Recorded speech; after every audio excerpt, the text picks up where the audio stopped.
राम जय जय राम।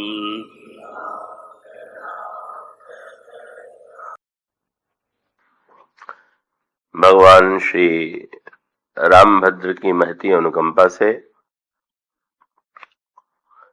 इस वर्ष पुनः यह सुअवसर मिला है जब तीर्थराज प्रयाग की इस पावन भूमि में भगवान की मंगलमयी कथा को प्रस्तुत किया जा सके। हमारे श्री प्रेमनाथ जी महेंद्र की कथा के प्रति बड़ी निष्ठा है, अनुराग और श्रद्धा है और उनके स्नेहाग्रह से यह क्रम कई वर्षों से चल रहा है। प्रभु ने उसी क्रम को इस वर्ष भी हम लोगों के लिए दिया है। तो आइए ये जो समय मिला है इसका हम लोग अधिक से अधिक सदुपयोग करें।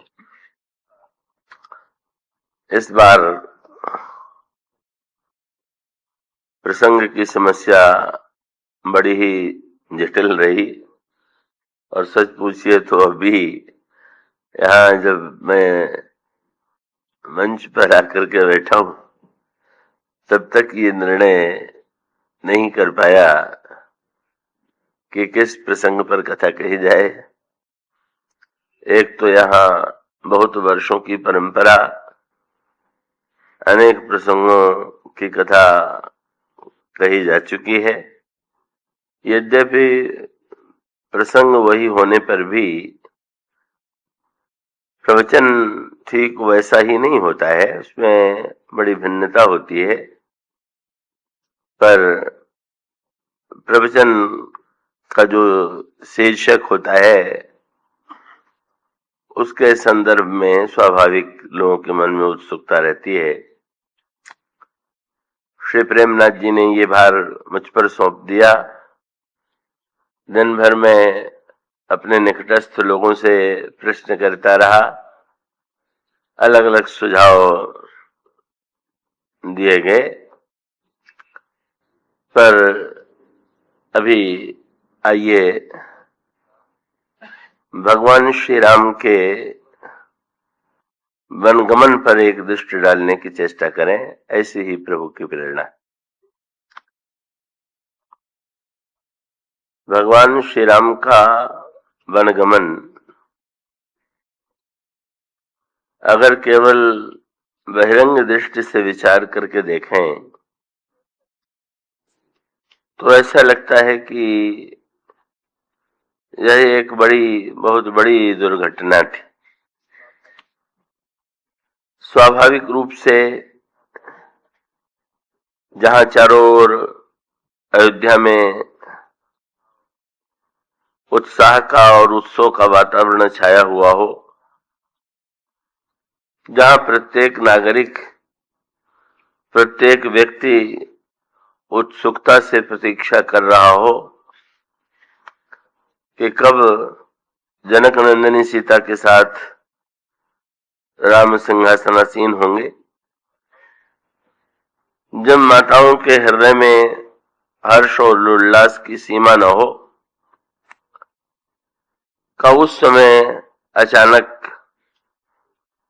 घटनाक्रम में परिवर्तन होता है और न केवल भगवान श्री राघवेंद्र राज्य से वंचित कर दिए जाते हैं, अपितु भगवान श्री राम को 14 वर्ष के लिए वन जाने का आदेश दिया जाता है। स्वाभाविक रूप से इससे बड़ी दुर्घटना क्या हो सकती थी, किंतु भगवान श्री राम के वनगमन को बड़ी अनोखी पद्धति से श्री रामचरितमानस में प्रस्तुत किया गया है और उस प्रस्तुतिकरण का तात्पर्य यह है कि आप विभिन्न पात्रों की दृष्टि से इन घटनाओं पर विचार करें और प्रत्येक व्यक्ति ने अपनी अपनी दृष्टि से वनगमन की घटना को जिस रूप में देखा का उसमें हम सब के लिए जो बड़े महत्व के सूत्र हैं उस पर हमें मनन करने की, चिंतन करने की आवश्यकता है।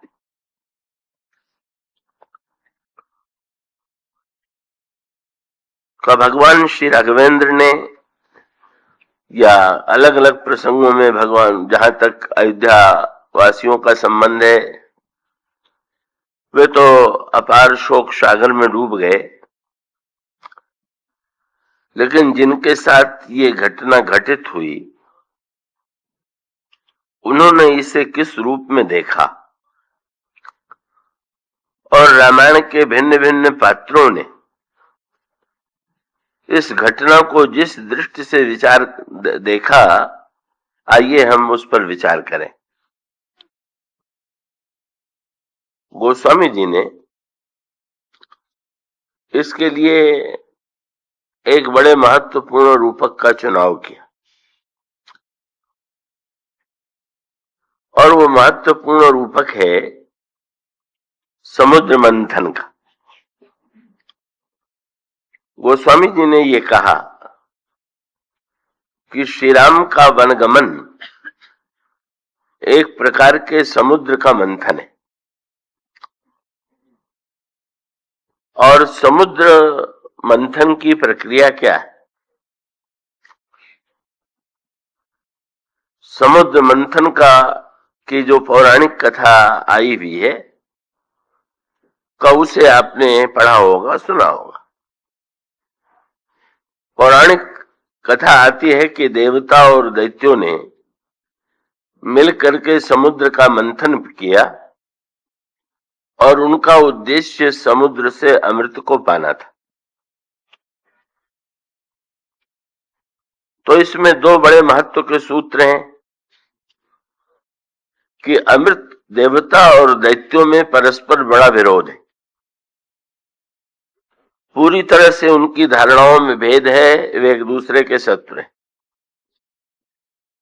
लेकिन एक ऐसा प्रसंग कि जहां पर दोनों का उद्देश्य एक ही है और वो उद्देश्य है अमृत का पाना। तो इनमें परस्पर विरोध होते हुए भी ये जो दोनों के लक्ष्य की एकता है, पहले इस पर एक दृष्टि डालें और फिर उसकी जो अंतिम परिणति है उस पर भी ध्यान दें कि यद्यपि देवता और दैत्यों ने एक ही उद्देश्य लेकर के समुद्र का मंथन किया था, किंतु देवताओं को अमृत मिला और दैत्यों को सुरा मिली। और इसी संदर्भ में एक कथा और जुड़ी हुई है कि समुद्र मंथन किया तो गया था अमृत पाने के लिए, पर अमृत के पहले समुद्र मंथन में विष निकला। समुद्र मंथन की गाथा को केवल आप इतिहास की घटना के रूप में ही न देखें, बल्कि गोस्वामी जी की मान्यता यह है और आप श्री रामचरितमानस के अनेक प्रसंगों में गोस्वामी जी के द्वारा समुद्र मंथन की प्रक्रिया का भिन्न भिन्न रूपों में उल्लेख पाएंगे। तो जब भी किसी श्रेष्ठ वस्तु को प्राप्त करने की चेष्टा की जाती है तो गोस्वामी जी उसका स्वरूप समुद्र मंथन के रूप में प्रस्तुत करते हैं। कई प्रसंगों पर आपकी दृष्टि संभवतः न गई हो या गई भी हो, उनमें से एक प्रसंग आता है, बस उसका मूल सूत्र ये है कि अमृत क्या है। अगर इस दृष्टि से विचार करके देखें तो गोस्वामी जी कहते हैं ज्ञान भी अमृत है, सुख भी अमृत है शांति भी अमृत है, सौंदर्य और संपत्ति भी अमृत है। और इसका अभिप्राय है कि जीवन में का प्रत्येक व्यक्ति जिस श्रेष्ठ से श्रेष्ठ वस्तु की कल्पना कर सकता है, कब वो मानो अमृत है। इसलिए जब श्री सीता जी के सौंदर्य का गोस्वामी जी ने वर्णन किया, तो उन्होंने समुद्र मंथन का एक अनोखा रूपक वहां पर प्रस्तुत किया। गोस्वामी जी से भगवान श्री राम के सामने जब पुष्प वाटिका में उन्होंने जनक नंदिनी सीता के सौंदर्य को देखा, तो प्रभु के अंतःकरण में कवित्व का उदय हुआ। और कवियों की शैली यह है कि कवि जो है, कब वो अपनी बात को जब काव्य की भाषा में रखते हैं तो उसमें उपमाओं का प्रयोग करते।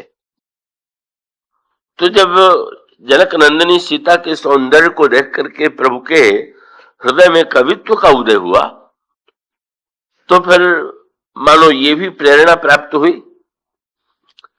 कि श्री सीता जी के सौंदर्य के लिए कोई उपमा तो दीजिए। तो गोस्वामी जी ने भगवान श्री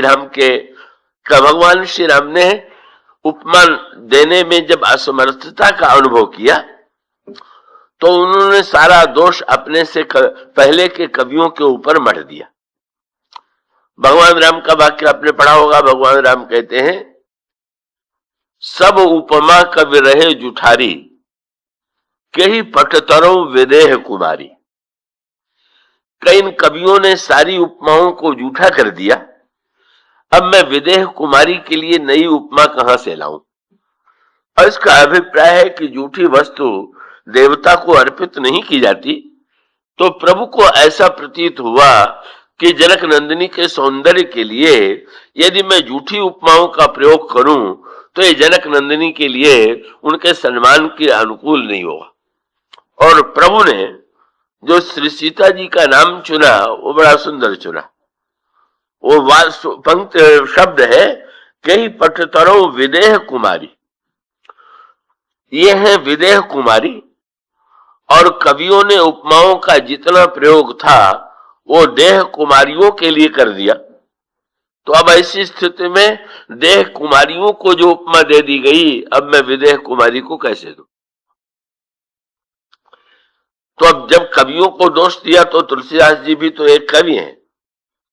तुलसीदास जी से किसी ने कहा कि भगवान श्री राम तो ये कह रहे हैं कि आप लोगों ने उपमाओं को झूठा कर दिया, तो आप भी तो कवि हैं, का आप भी तो कोई उपमा दीजिए जो अनूठी हो, जो झूठी न हो। तो गोस्वामी जी उपमाओं को ढूंढने लगे।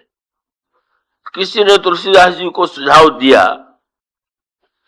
कि अच्छा, अगर सांसारिक स्त्रियों से तुलना आप न करना चाहे तो दो दिव्य लोक की देवियां हैं, आप श्री सीता जी की तुलना उनसे करें, सरस्वती की तुलना करें, लक्ष्मी की तुलना करें, पार्वती की तुलना करें, या काम की पत्नी रथ की तुलना करें।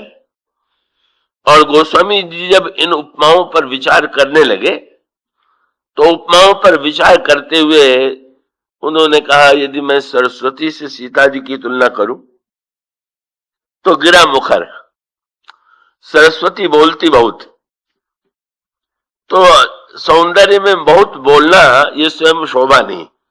सौंदर्य की शोभा तो का शांत मौन रहने में है। कि जब कोई बहुत बोलेगा तो स्वाभाविक रूप से सौंदर्य में न्यूनता आ गई, इसलिए मैं सरस्वती से तुलना नहीं करूंगा। तो पार्वती जी से तुलना कर दीजिए। तो उन्होंने कहा, तनु अर्ध भवानी। पार्वती और भगवान शंकर मिलकर के एक रूप बने हुए हैं, वे अर्ध नारी स्वरूपा है पार्वती। तो ऐसी स्थिति में जब शरीर में अधूरापन है तो पार्वती से भी उपमा देना ठीक नहीं। तो कहा, अच्छा तो रति से दे दीजिए। तो उन्होंने कहा कि रति बड़ी सुंदरी तो है, पर रति अति दुखी तो अतनुपति जानी। रति के पति काम की मृत्यु हो गई है शरीर उसका विनष्ट हो गया है, इसलिए वो भी दुखी रहती हैं, इसलिए रथ की उपमा भी नहीं दी जा सकती। सारी उपमाएं कट गई।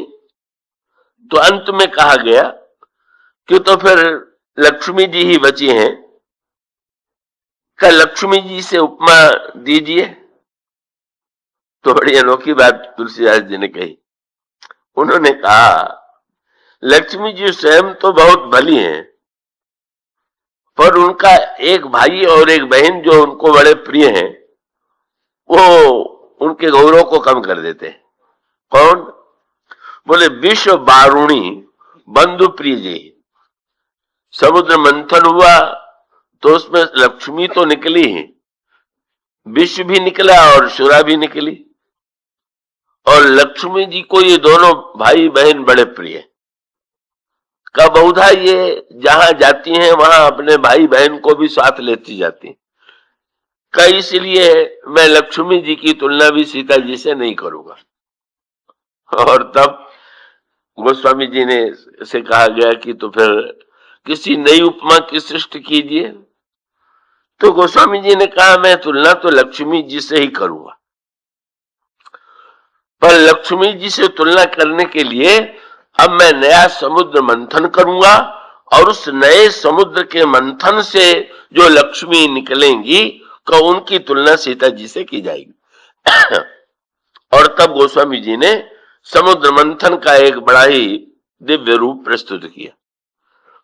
कहने का अभिप्राय यह है कि वस्तुतः संसार में जो सर्वश्रेष्ठतम वस्तु है वही अमृतत्व का प्रतीक है।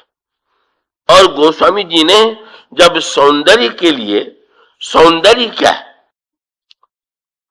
का इसका अभिप्राय यह है कि सौंदर्य भी अगर अपने वास्तविक रूप में हो तो वस्तुतः वह भी अमृत है। ये एक संकेत आप समझ लें। सौंदर्य की मादकता और सौंदर्य की मारकता तो दिखाई ही देती। सांसारिक सौंदर्य मारक भी है और मादक भी है।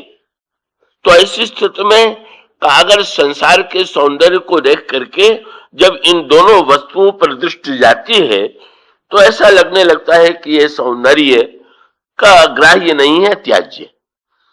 पर गोस्वामी जी कहते हैं कि नहीं, ऐसी बात नहीं है। अगर सौंदर्य को सच्चे रूप में सौंदर्य की सृष्टि की जा सके तो सौंदर्य लोक कल्याण के लिए का उपादेय है और वो अमृतत्व की सृष्टि करने वाला है। और तब गोस्वामी जी ने वहां पर समुद्र मंथन का एक रूप प्रस्तुत किया है। उसकी विस्तृत व्याख्या मैं इसलिए नहीं करूंगा कि मुझे एक दूसरे प्रसंग की दिशा में मुड़ना है, पर वो पंक्तियां संकेत में मैं दोहरा दूं। गोस्वामी जी कहते हैं जो छवि सुधा पयोनिधि हुई। कब वो समुद्र जिसका का मंथन किया गया था, कब वो ये समुद्र मंथन क्या है? समुद्र संसार का ही प्रतीक। और इसका अभिप्राय है कि जैसे समुद्र में अगाध जल है और अगाध जल के साथ साथ उसमें खारापन है। भव सागर जही कीन जह, ये शब्द तुलसीदास जी ने कहा कि वस्तुतः समुद्र मंथन केवल उसी समुद्र का मंथन नहीं है, ये संसार ही मानो समुद्र है। और जैसे समुद्र में दोष और गुण दोनों विद्यमान है, कैसी प्रकार से संसार में भी दोष और गुण दोनों विद्यमान है। अगाध जल यदि गुण है तो उसका खारापन दोष है। यही जो द्वंदात्मक सृष्टि है उसी का प्रतीक यह संसार है। गोस्वामी जी कहते हैं कि अगर इन नई लक्ष्मी की सृष्टि करनी है तो इसके लिए जो छवि सुधा पयोनिधि होई, छवि का सौंदर्य में अमृत में का स्वयं जो समुद्र हो। और उसका सांकेतिक अभिप्राय यह है कि सांसारिक सौंदर्य यदि त्याज्य है तो दिव्य अलौकिक सौंदर्य मानो जनक नंदिनी सीता को प्रकट करने के लिए जिस समुद्र की अपेक्षा है, जो छवि सुधा पयोनिधि होई। फिर बहुत समुद्र मंथन की कथा से आप परिचित हैं, पर उसके गहराई से अर्थों पर आप जरा विचार कीजिए। क्या कहा जाता है कि देवता और दैत्यों में परस्पर संघर्ष होता रहता था, और उस संघर्ष में देवता हारते थे और दैत्य जीतते थे। और तब देवताओं ने भगवान से प्रार्थना की, भगवान से अनुरोध किया कि हम दैत्यों के सामने बार बार पराजित होते हैं, हमारी मृत्यु हो जाती है, और दैत्यों को शुक्राचार्य जी जीवित कर देते हैं। बड़ी सांकेतिक कथा।